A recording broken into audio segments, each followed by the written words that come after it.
There's a truth about happiness that Buddha discovered 2,500 years ago, and that modern neuroscience is only just beginning to grasp.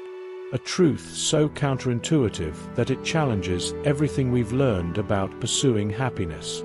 Have you ever stopped to notice that the more you chase happiness, the more it seems to slip through your fingers like sand? That the more you try to grasp moments of pleasure, the emptier you feel afterward?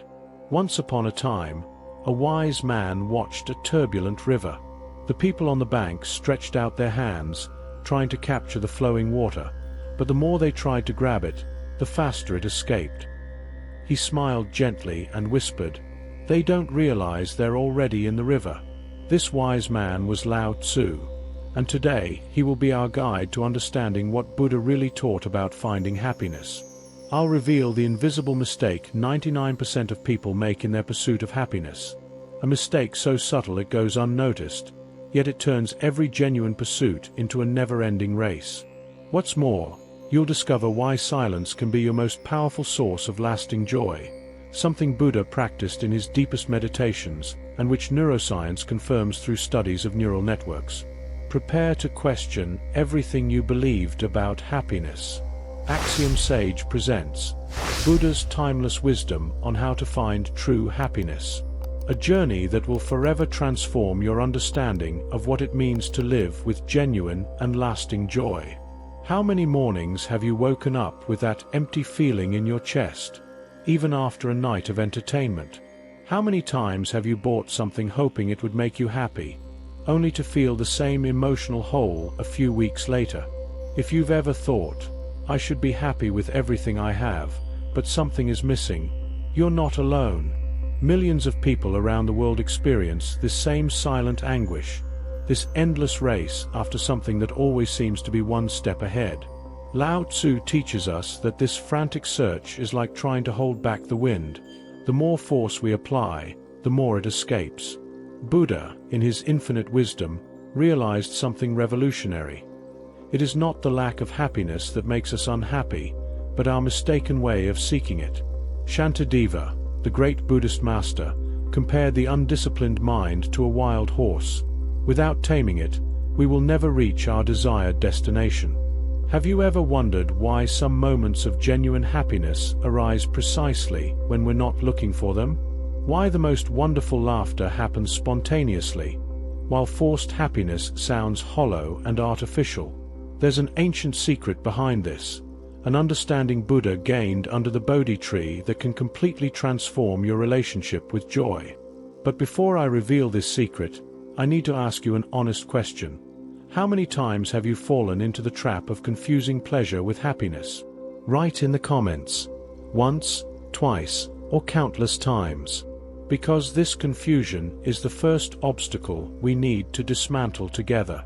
Lao Tzu invites us to walk the middle road between desire and detachment, discovering a silent and sustainable way to inhabit happiness, rather than desperately chasing it like prey escaping in the dark forest of our modern anxiety.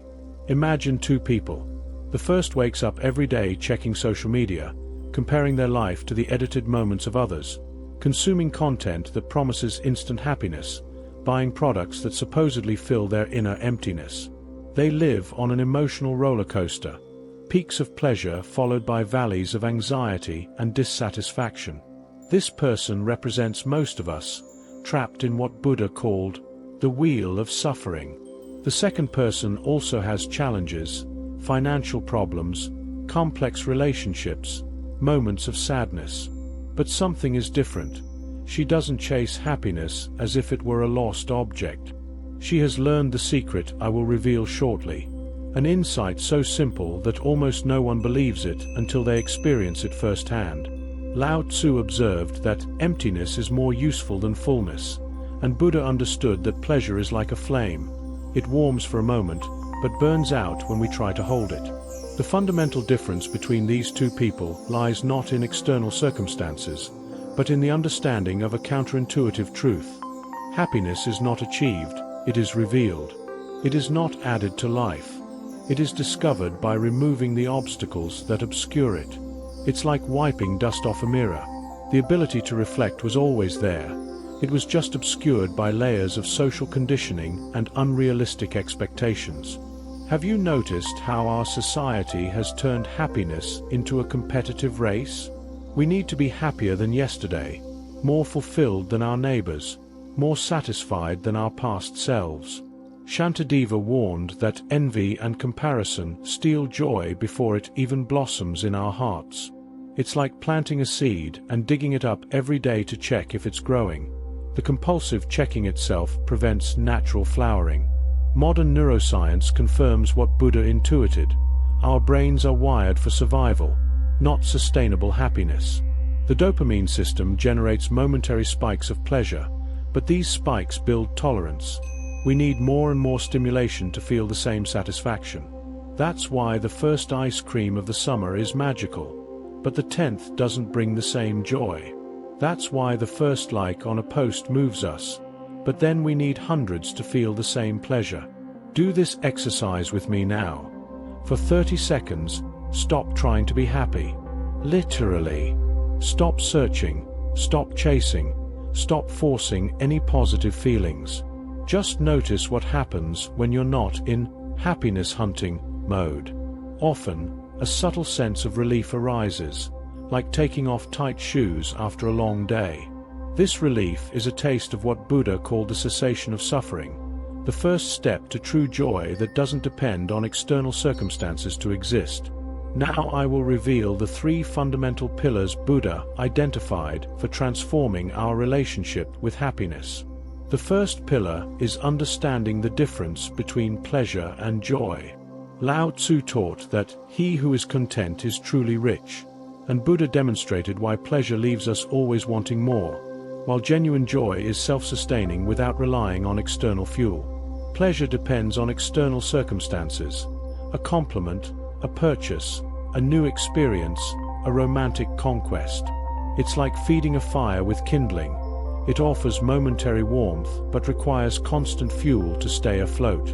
With each pleasurable experience, our brain creates the expectation of repetition, generating a psychological hunger that is never completely satisfied. Joy, on the other hand, is like a natural spring. It springs from within and doesn't depend on external factors to exist. Buddha discovered that when we stop compulsively pursuing pleasures, a different kind of satisfaction emerges naturally, like water gushing from an artesian well. The second pillar is recognizing the invisible prison of comparison. Our minds constantly measure. Am I happier than yesterday? More fulfilled than my colleague? Less anxious than last week?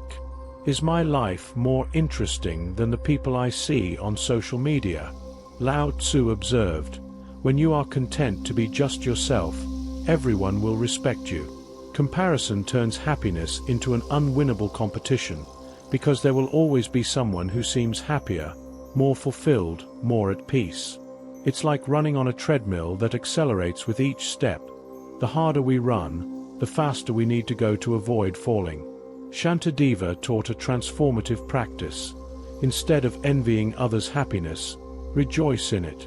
When we see someone genuinely happy, instead of thinking, "Why don't I have that?" we can think, "How wonderful that happiness exists in the world." This shift in perspective breaks the mental scarcity that makes us believe there is a limited amount of joy in the universe, and that the success of others diminishes our chances of being happy. The third pillar is abandoning the myth of future happiness. How many times have you thought, "When I get that job, then I'll be happy. When I meet the right person, then I'll have peace. When I solve my financial problems, then I'll be able to relax. When I lose 20 pounds, then I'll feel good about myself"? Buddha realized that this mindset creates an endless postponement of happiness. Lao Tzu poetically expressed it, "The journey is not the destination. Walking is already arriving." Neuroscience reveals that our brain constantly projects future scenarios as a survival strategy, but this same function robs us of the present, the only moment where happiness can truly be experienced. It's like spending your entire life planning the perfect vacation and never actually taking it. The future exists only as a mental construct, and betting our happiness on it is like building a house on quicksand. If this already resonates with you, subscribe to the channel, because now comes the part that almost no one tells: the secret of silence as a source of lasting joy. But first, I want to share something that deeply intrigues me. Why do some of the richest, most famous, and seemingly successful people in the world report feelings of emptiness and depression? And why do some monks who have given up all material possessions radiate contagious joy? The answer lies in a very specific type of silence that Buddha practiced, which I will reveal in the next part of this transformative journey. If you've made it this far, you're part of a select group who truly seek genuine transformation, not just superficial entertainment or quick fixes for complex problems. What I'm about to share now is the heart of Buddha's teachings on happiness, something so profound it may seem too simple to be true, yet it carries the power to completely revolutionize your experience of life. Lao Tzu tells a story. Stillness is the source of all movement. Imagine a perfectly calm lake on a windless morning. Its surface accurately reflects the blue sky, the distant mountains, the passing clouds, the flying birds. When the wind agitates the water, the images become distorted, fragmented, unrecognizable. The sky appears broken, the mountains crumble into waves, everything becomes chaotic. Our mind is exactly like this lake. When agitated by the winds of compulsive desire, chronic anxiety, and constant comparison, it cannot reflect reality clearly. Happiness is always there, like the sky, but we cannot see it through the turbulent surface of our obsessive thoughts. Buddha discovered that happiness doesn't need to be created or achieved through effort and manipulation. It needs to be revealed through mental stillness. But here's the paradox that confuses most people. It's not a forced or artificial stillness, like damming a river with a river dam. It's like the difference between a dam and a spring. A dam forcibly holds back the water, creating tension and pressure that eventually become unsustainable. A spring allows the water to flow naturally from its underground source, effortlessly, without resistance, in perfect harmony with gravity and the terrain. Shantideva taught, "Without a quiet mind, no virtue flourishes." He wasn't talking about silence simply as the absence of external noise, but as a state where the mind stops chasing objects of desire like a dog chasing cars on the highway. It is in this silent space, in this pause between thoughts, that the natural joy of being emerges effortlessly, without manipulation, without a hidden agenda of getting something from experience. Modern neuroscience is discovering something fascinating that contemplatives have known for millennia. When we enter states of deep silence, specific neural networks activate, the same ones associated with creativity, mental clarity, natural compassion, and lasting well-being that doesn't depend on external circumstances. It's as if the brain can finally breathe deeply and access resources that are blocked during the constant mental agitation that characterizes modern life. But Buddha went even further in his investigation. He realized that we fear true silence because in it we encounter ourselves, not the edited, socially acceptable version we present to the world, but our naked essence, without masks, without pretensions, without the psychological armor we've built to protect ourselves from vulnerability. And paradoxically, it is precisely in this courageous encounter with our fundamental nature that true joy is revealed. It's like discovering that we've always been rich, but have spent our entire lives begging for scraps of external approval and validation. Lao Tzu expressed it poetically. Just as bamboo does not struggle to grow, happiness springs up when we stop resisting. The resistance here is not against external circumstances, storms, losses, the inevitable challenges of human life, but against our own peaceful nature. We expend colossal energy trying to be happy, as if happiness were a muscle that needs to be exercised to exhaustion, when in fact it is more like breathing. Natural, spontaneous, always available when we do not interfere with its organic mechanics. There's a practice Buddha used in his deepest meditations that I want to share with you. 5 minutes of daily radical silence. Not guided meditation with soothing voices, not elaborate visualizations, not repetitive mantras. just sitting in complete silence, with no agenda to relax, no goal to feel good, no expectation of results. Like a scientist observing a natural phenomenon through a microscope, you simply witness what emerges in this empty space, without judgment, without interference. Now I will reveal the secret I promised at the beginning of this journey. The fundamental transformation of perspective. Buddha taught that happiness is not an external achievement, but an internal state of being. It is the difference between having peace and being peace, between seeking love and being love, between wanting happiness and recognizing that you already are, in your deepest essence, what you seek. Lao Tzu expressed this by saying, "He who is content is truly rich, not because he possesses much, but because he recognizes the abundance that has always existed in his fundamental nature." Most people treat happiness as a future object, something tangible to be attained after certain conditions are met, like a carrot dangling in front of a horse that can never reach it. Buddha discovered that this is an optical illusion of the conditioned mind. It's like searching for the glasses on your head, or like a fish dying of thirst in the ocean. Happiness isn't hidden somewhere far away, waiting for you to become worthy of it. It is the fundamental nature of consciousness when it's not agitated by the compulsive desire to be other than it is. Shantideva taught a revolutionary practice that can instantly transform your experience, training the mind to genuinely rejoice in the kindness and happiness of others.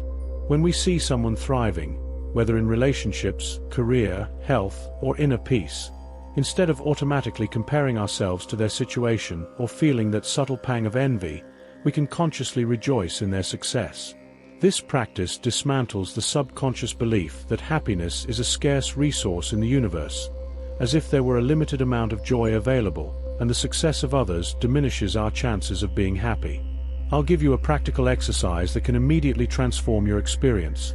For a whole week, whenever you notice someone genuinely joyful, a couple laughing together on the street, a child playing in the park, an elderly person smiling while feeding pigeons, a friend sharing an achievement, take a conscious internal pause and think, how wonderful that happiness exists in the world. Without comparing it to your current situation, without analyzing why you don't have it, without creating narratives about deserving it. Simply celebrate the pure existence of joy, like someone appreciating a work of art without wanting to own it. This seemingly simple exercise does something surprising on a neurological and emotional level. It breaks down the artificial barrier between my happiness and others' happiness. Buddha understood that this separation is an arbitrary mental construct. In the deepest reality, joy is joy. It belongs to no one in particular, but emerges naturally when the right conditions are present, like flowers blooming in spring. Neuroscience confirms something fascinating. When we genuinely rejoice in the happiness of others, the same neurotransmitters associated with well-being, dopamine, serotonin, and oxytocin, are released in our brains. It's as if the mind doesn't distinguish between experiencing joy directly or witnessing it with an open heart. This means we can literally borrow happiness from the world, exponentially expanding our opportunities for joy beyond our limited personal circumstances. Which of these practices surprised you the most? And how do you plan to apply this new understanding of happiness in your daily life? Share your experience in the comments below, as it may inspire others who are experiencing the same difficulties and seeking a genuine way out of the endless race to find happiness.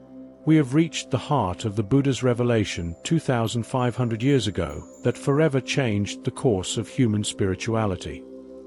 His most revolutionary discovery was not about happiness, but about suffering. It comes not from external circumstances, poverty, illness, loss, rejection, but from our mental resistance to what is present. And here lies the ultimate paradox that few can see. The compulsive pursuit of happiness itself is a subtle and disguised form of resistance to the present moment, an unconscious rejection of who we are now in favor of a future, improved version of ourselves. Lao Tzu expressed this truth poetically and unforgettable. The reflection of the moon in the water cannot be held, but it can be contemplated. Happiness is just like this lunar reflection.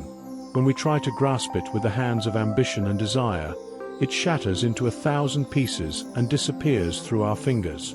When we simply contemplate it with reverence and acceptance, it remains whole, radiant, and available to be enjoyed infinitely.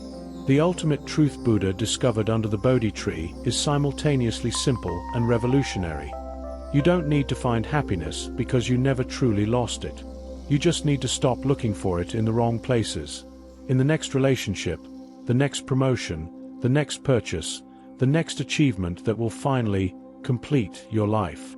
It's like searching for water while swimming in the ocean, or searching for air while breathing.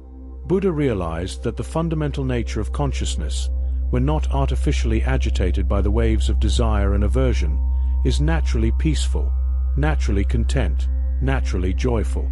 3 practical steps to incorporate this ancient wisdom into modern life. First, develop the ability to recognize when you're in happiness-chasing mode, that familiar inner urge that whispers, "I need to feel better now," or "something is missing in my life." When you notice this agitated energy manifesting, take a conscious pause and ask with genuine curiosity, what if I didn't need to feel any different right now? What if this experience, exactly as it is, were enough? Second, practice gratitude not as a mechanical technique to manufacture happiness, but as an organic recognition of the joy that already exists in a latent state. Don't force a mental list of things to be grateful for, but simply notice and honor the natural capacity for gratitude that already resides within you, like a spring that never stops flowing. Third, cultivate radical silence daily. 5 minutes with no agenda, no goals, no expectations of relaxing or feeling good. Simply allow your mind to rest from its constant searching and observe what emerges naturally in this space of non-doing.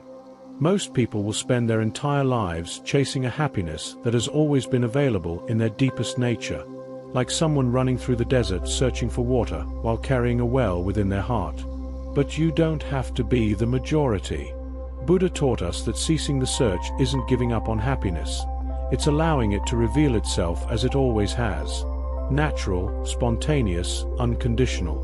Lao Tzu left us this transformative invitation. Stop pursuing happiness and start inhabiting it. It's not about adding something new and exciting to your life, but about patiently removing the mental obstacles that prevent you from perceiving the joy that already exists in the background of every experience. Like carefully wiping the dust off a precious jewel. The brilliance was always there. It was just temporarily obscured.